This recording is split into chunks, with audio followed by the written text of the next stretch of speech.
आज मैं आपके लिए राजा दाऊद के जीवन से प्रेरित होकर प्रार्थना करना चाहता हूं, जो न केवल एक महान राजा थे बल्कि परमेश्वर के हृदय के अनुसार एक व्यक्ति भी थे। उनका जीवन हमें सिखाता है कि परमेश्वर हमारी बाहरी योग्यता नहीं बल्कि हमारे हृदय की स्थिति को देखते हैं। जब भविष्यद्वक्ता शमूएल इस्राएल के अगले राजा का अभिषेक करने आए तो उन्होंने दाऊद के बलवान भाइयों को देखा, लेकिन परमेश्वर का चुनाव दाऊद पर था, जो उस समय मैदान में भेड़ें चरा रहे थे। परमेश्वर ने शमूएल से कहा, मनुष्य तो बाहरी रूप को देखता है परंतु यहोवा की दृष्टि मन पर रहती है। 1 शमूएल 16:7। मेरी आपके लिए पहली आशीष ये है कि परमेश्वर आपको दाऊद जैसा हृदय प्रदान करे, एक ऐसा हृदय जो विनम्र हो, जो परमेश्वर की खोज में लगा रहे और जो पूरी तरह से उस पर निर्भर हो। दुनिया भले ही आपकी हैसियत, उपलब्धियों या बाहरी दिखावे को देखे, लेकिन मेरी प्रार्थना है कि परमेश्वर आपके हृदय में पवित्रता, सच्चाई और अटूट विश्वास पाएं। जैसे परमेश्वर ने चरवाहे दाऊद को अनदेखा नहीं किया, वैसे ही वो आपके जीवन के हर छोटे बड़े काम में आपकी निष्ठा को देखें और आपको अपनी महिमा के लिए ऊंचे स्थान पर स्थापित करें।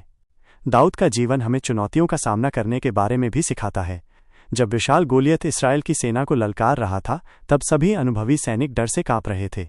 लेकिन किशोर दाऊद ने अपने आकार या अनुभव पर नहीं बल्कि अपने जीवित परमेश्वर की सामर्थ्य पर भरोसा किया। उसने विश्वास के साथ घोषणा की कि ये लड़ाई उसकी नहीं बल्कि यहोवा की है। मेरी आपके लिए ये प्रार्थना है कि आपके जीवन में आने वाले हर गोलियत, चाहे वो डर हो, बीमारी हो, आर्थिक संकट हो या कोई और चुनौती का सामना करने के लिए परमेश्वर आपको दाऊद जैसा अदम्य साहस और विश्वास प्रदान करे। आप ये जानकर सामर्थी बने कि जो आपके साथ है वो दुनिया की किसी भी ताकत से कहीं ज्यादा महान है।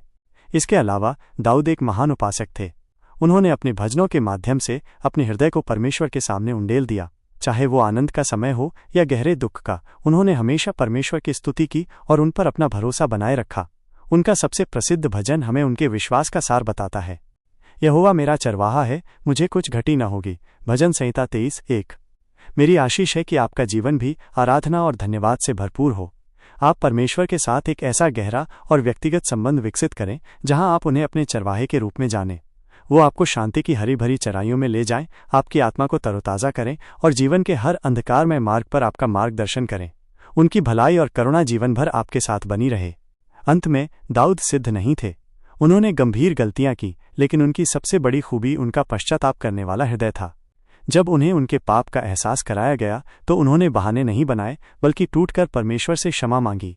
मेरी प्रार्थना है कि आप परमेश्वर के अनुग्रह की गहराई को समझें।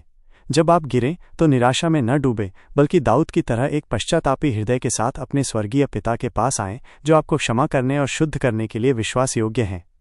परमेश्वर आपको दाऊद जैसा हृदय, साहस, आराधना की आत्मा और पश्चाताप की कोमलता प्रदान करे। वो आपको हर भली वस्तु से परिपूर्ण करे और अपने अनंत वाचा के अनुसार आपको और आपके परिवार को सदा संभाले रहें। आमीन।